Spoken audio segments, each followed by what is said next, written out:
안녕하세요. 이 이야기는 실화를 바탕으로 재창작한 이야기입니다. 영상 속 등장하는 인물들의 이름, 나이, 배경 등은 모두 가명이며 실제와 다를 수 있음을 알려드립니다. 이야기 시작합니다. 서울 청담동 프라임병원 VIP 병동의 하얀 커튼 너머로 여름 햇살이 스며들었다. 산소호흡기 소리만이 정적을 깨는 병실 안, 성우그룹 부회장 민건우는 39년 인생의 마지막 순간을 맞이하고 있었다. 유언장을 낭독하겠습니다. 변호사의 목소리가 울려 퍼졌다. 병상 주위에는 성우그룹 이사진과 임원들, 그리고 건우의 사실혼 연인 한서진이 서 있었다. 모두의 시선이 변호사에게 쏠렸다. 나 민건우는 본인 명의의 모든 재산과 주식, 부동산을 포함한 일체의 유산을 내 아들 민태윤에게 상속한다. 순간 병실이 얼어붙었다. 누군가 헛기침을 했고 서류 넘기는 소리마저 멈췄다. 민건우에게 아들이 있다는 사실을 아는 사람은 아무도 없었다. 그는 평생 결혼하지 않았고 공식적으로 자녀를 둔 적도 없었다. 건우 오빠, 이게 무슨 소리예요? 한서진이 떨리는 목소리로 물었다. 34세의 그녀는 7년간 건우와 함께했다. 언젠가 정식 결혼을 약속받았고 당연히 유산의 상속자가 될 거라 믿었다. 건우는 산소 마스크 너머로 힘겹게 입을 열었다. 7년 전, 내가 가장 사랑했던 여자와의 아이야. 누구예요? 그 여자가 대체 누구냐고요? 서진의 목소리가 높아졌지만 건우는 더 이상 대답하지 않았다. 그의 눈이 천천히 감겼고 심박수 모니터의 선이 일직선으로 변했다. 부회장님. 의료진이 급히 뛰어들었지만 이미 늦었다. 2024년 7월 15일 오후 3시 47분 민건우는 세상을 떠났다. 다음 날 아침 모든 포털 사이트 메인 화면은 같은 헤드라인으로 도배됐다. 성우그룹 민건우 부회장, 숨겨둔 혼외자에게 3조 원대 유산 전부 상속. 재벌가의 숨겨진 스캔들, 19세 아들 민태윤은 누구? 서진은 텅 빈 펜트하우스 거실에서 뉴스를 보며 와인잔을 집어던졌다. 유리가 산산조각 나며 대리석 바닥에 붉은 얼룩을 남겼다. 한정연. 그녀의 입에서 나지막이 이름이 흘러나왔다. 7년 전 건우가 미쳐있던 그 여자. 건우의 휴대폰에서 우연히 본 사진 속 미소 짓던 여자. 내가 아직 살아있었구나. 좋아, 이제 시작이야. 서진의 눈빛이 차갑게 빛났다. 그녀는 휴대폰을 들고 번호를 눌렀다. 나야. 한정연이란 여자 찾아봐. 지금 어디 있는지 뭘 하는지 전부. 그리고 그 아들. 민태윤. 진짜 건우 오빠 아들인지 확인해. 전화를 끊은 서진은 창밖 서울의 야경을 바라보며 미소 지었다. 피로 얼룩진 유산 전쟁에 막이 오른 것이다. 전북 익산시 중앙로의 작은 미용실 정연에요. 오후 4시 마지막 손님을 배웅한 한정연은 거울 앞에 앉아 긴 한숨을 내쉬었다. 38세. 혼자 아들을 키운 지 19년째. 그녀의 손은 가위질로 거칠어졌지만 눈빛만은 여전히 강인했다. 엄마, 다녀왔어요. 문이 열리며 교복 입은 아들 민태윤이 들어왔다. 키 180cm의 훤칠한 체격, 단정한 이목구비. 고3이지만 전교 3등 안에 드는 모범생이었다.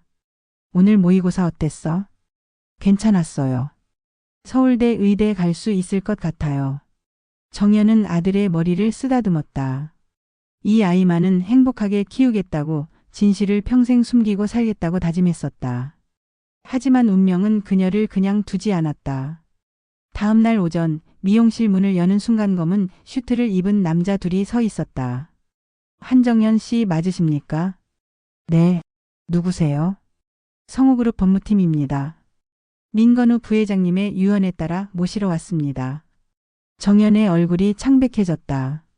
7년 전 떠난 그 사람, 다시는 만나지 말자고 약속했던 그 사람의 이름. 건우 씨가 저를? 정확히는 따님이 아니라 아드님 민태윤 군을 상속자로 지정하셨습니다.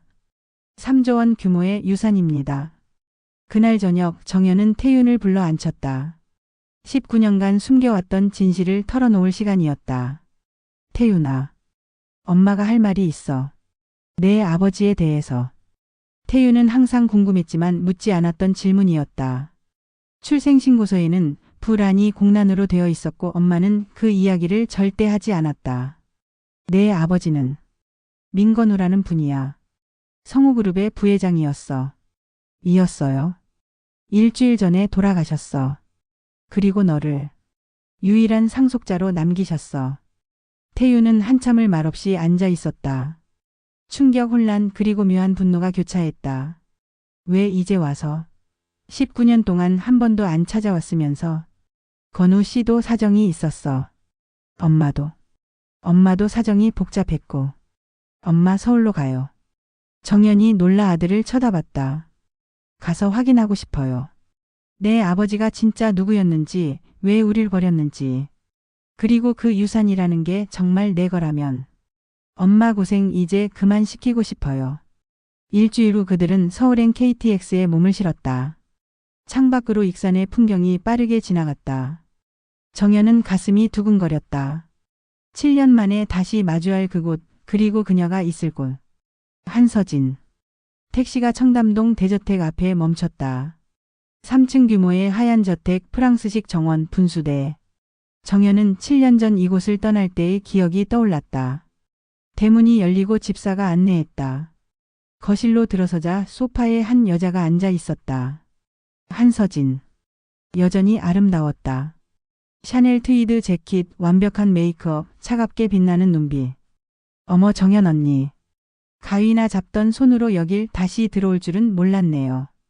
서진의 목소리는 꿀처럼 달았지만 독침처럼 날카로웠다. 정연은 당당히 서진을 마주봤다. 건우 씨가 나를 택했을 땐 내가 아무것도 아니었어. 7년 전에도 지금도. 택했다고요? 웃기네요. 버린 여자가 무슨 자격으로 그런 말을 해요. 버린 게 아니야. 내가 떠난 거야. 차이를 알아? 태윤이 두 여자 사이에 섰다. 그만하세요. 엄마 저분이 누구예요? 서진이 태윤을 위아래로 흘러봤다. 너의 재산을 훔쳐가려는 여자야. 아니 정확히는 원래 내 재산이었던 걸 되찾으려는 사람이지. 그날 밤 서진은 비밀 전화를 걸었다. 유전자 검사 준비해요. 그리고 결과는 내가 원하는 대로 나와야 해요. 비용은 얼마든지 대줄게요. 복수의 칼날이 서서히 갈리기 시작했다. 일주일 후 서울대학교 병원 유전자 검사실. 민태윤과 고인이 된 민건우의 DNA 대조 검사가 진행됐다. 긴장하지 마. 그냥 볼 안쪽 점막 좀 채취하는 거야. 간호사가 부드럽게 말했지만 태윤의 손은 떨리고 있었다. 옆에 앉은 정연이 아들의 손을 꽉 잡았다. 괜찮아. 진실은 언제나 밝혀지는 거야. 검사가 끝나고 그들이 떠난 후 검사실 복도에 한 남자가 나타났다.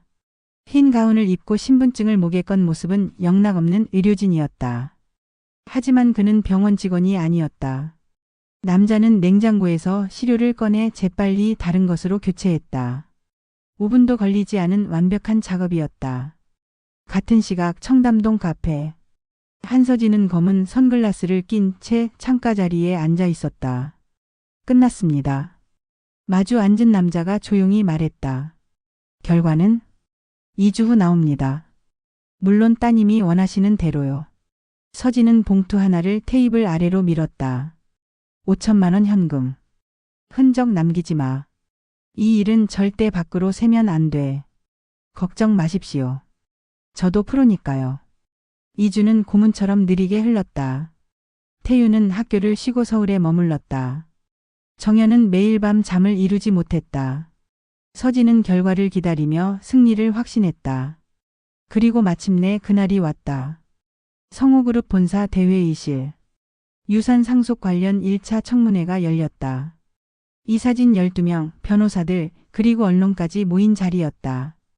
유전자 검사 결과를 발표하겠습니다. 변호사가 봉투를 개봉했다. 회의실이 숨죽였다. 검사 결과. 민건우 씨와 민태윤 군 사이에 생물학적 부자 관계가 확인되지 않았습니다. 뭐라고요? 정연이 벌떡 일어섰다. 태윤은 믿을 수 없다는 표정으로 서류를 쳐다봤다. 불가능해요. 검사를 다시 해야 해요. 한정연 씨, 진정하십시오. 이 검사는 국내 최고 권위의 기관에서 거짓말이에요. 태윤이는 건우 씨의 아들이 맞아요. 회의실이 술렁였다. 카메라 플래시가 터졌다. 서진은 조용히 미소 지으며 앉아 있었다. 유감스럽지만 과학적 증거 앞에서는 어떤 주장도 무의미합니다. 수석 변호사가 냉정하게 말했다. 따라서 민건우 부회장의 유언장은 효력을 잃으며 유산은 법적 상속 순위에 따라. 바로 그때 회의실 문이 벌컥 열렸다. 잠깐만요. 40대 중반의 남자가 들어섰다. 국립과학수사연구원 배지를 단 정장 차림이었다. 저는 국과수 유전자 분석과 김재현 박사입니다. 방금 발표된 검사 결과에 중대한 문제가 있습니다. 회의실이 다시 한번 술렁였다. 서진의 얼굴이 굳었다. 무슨 말씀이십니까? 해당 검사 의뢰는 저희 국과수로도 접수됐습니다. 유산 상속 관련 중요 사안이라 이중 검증 차원이었죠. 그런데 김 박사가 서류 뭉치를 테이블에 내려놓았다.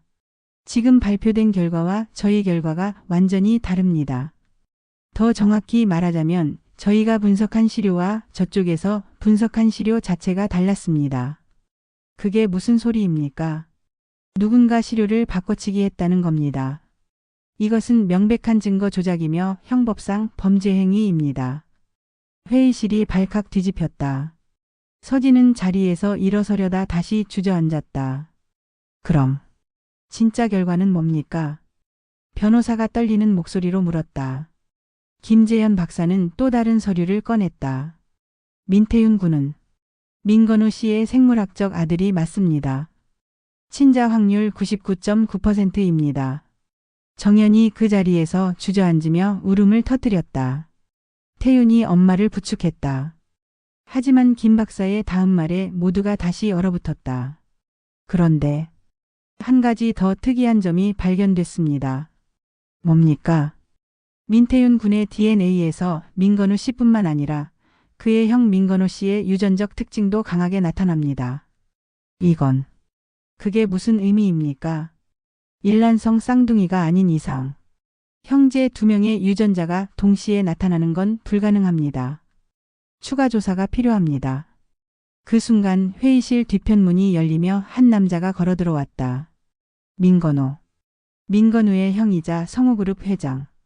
추가 조사는 필요 없네. 그의 목소리가 회의실에 울려 퍼졌다. 민태윤. 그 아이는 내 아들이야. 회의실이 순식간에 아수라장이 됐다. 카메라 플래시가 미친 듯이 터졌고 기자들이 일제히 질문을 쏟아냈다. 회장님. 그게 무슨 말씀이십니까? 민건우 부회장과는 무슨 관계입니까? 민건우는 차분하게 단상으로 걸어갔다. 42세 민건우보다 3살 위. 같은 유전자를 물려받았지만 전혀 다른 인생을 살았던 두 형제. 기자 여러분, 잠시 자리를 비켜주시겠습니까? 이건 가족 문제입니다. 경호원들이 움직이며 기자들을 회의실 밖으로 안내했다. 문이 닫히고 남은 사람은 민건우, 한정연, 민태윤, 한서진 그리고 법률팀뿐이었다. 정연은 다리에 힘이 풀려 의자에 주저앉았다. 태윤이 엄마를 부축하며 민건우를 노려봤다. 무슨 소리예요? 제 아버지는 민건우라고 들었는데. 앉아라 태윤아. 아니 앉아요. 민건우가 의자를 권했다. 그의 목소리에는 묘한 감정이 섞여 있었다. 19년 전으로 돌아가야 할 것 같군요. 한정연 씨, 당신도 전부 알지는 못할 겁니다. 정연이 고개를 들었다. 눈가에 눈물이 맺혀 있었다. 2006년 여름 나는 프랑스 출장에서 당신을 처음 만났어요. 파리 루브르 박물관 앞. 당신은 혼자 스케치를 하고 있었죠. 정연의 눈이 흔들렸다. 그 기억 지우려 해도 지워지지 않던 그날. 우리는 일주일을 함께 보냈습니다. 나는 당신에게 거짓말을 했어요. 내 이름을 민건우라고 했죠. 뭐라고요? 태윤이 벌떡 일어섰다. 왜 형님 이름을 썼습니까? 그때 나는 이미 정략 결혼이 정해져 있었습니다. 재벌 2세의 숙명이죠. 진심으로 사랑할 수도 자유로울 수도 없는. 그래서 동생 이름을 빌렸습니다. 민건우는 창밖을 바라봤다. 하지만 한국으로 돌아온 후 정연 씨가 임신했다는 사실을 알게 됐습니다. 나는 도망쳤어요. 비겁하게도. 그럼 건우 씨는? 정연이 떨리는 목소리로 물었다. 내 동생 건우는 그 사실을 알게 됐습니다. 우연히 내 서재에서 당신의 편지를 발견했죠. 그리고 그 아이는. 민건우의 목소리가 잠시 멎었다. 건우는 나와 달랐어요. 책임감이 강했고 정의로웠죠.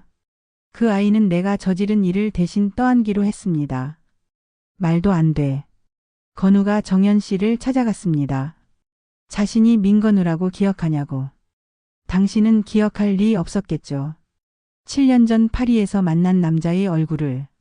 정연은 7년 전 익산 미용실에 나타난 그 남자를 떠올렸다. 분명 파리에서 만난 그 사람과 닮았지만 조금 달랐던 얼굴. 건우는 당신에게 거짓말을 했습니다. 자신이 아이의 아버지라고. 당신과 태윤을 경제적으로 지원하겠다고 약속했죠. 그런데 왜 엄마는 거절했어요? 태윤이 정연을 보며 물었다. 정연이 입을 열었다. 나는 그 사람이 거짓말하고 있다는 걸 알았어. 눈빛이 달랐거든. 파리에서 만난 그 사람의 눈은 뜨거웠지만 서울에서 온 그 사람의 눈은 안타까움으로 가득했어. 그래서 떠났군요. 민건호가 고개를 끄덕였다. 하지만 건우는 포기하지 않았습니다. 몰래 태윤의 학비를 대고 정연 씨 미용실 건물을 사서 월세를 면제해줬죠. 모두 익명으로. 그게 건우 오빠가? 정연이 믿을 수 없다는 표정으로 물었다. 그리고 건우는 유언장에 태윤을 자신의 아들로 남겼습니다. 법적으로 문제가 없도록 친자 확인까지 조작하려 했었죠. 하지만 민건호가 한서진을 향해 고개를 돌렸다. 누군가 먼저 조작을 시도했네요. 서진은 창백한 얼굴로 입술을 깨물었다. 태윤이 민건호 앞에 섰다.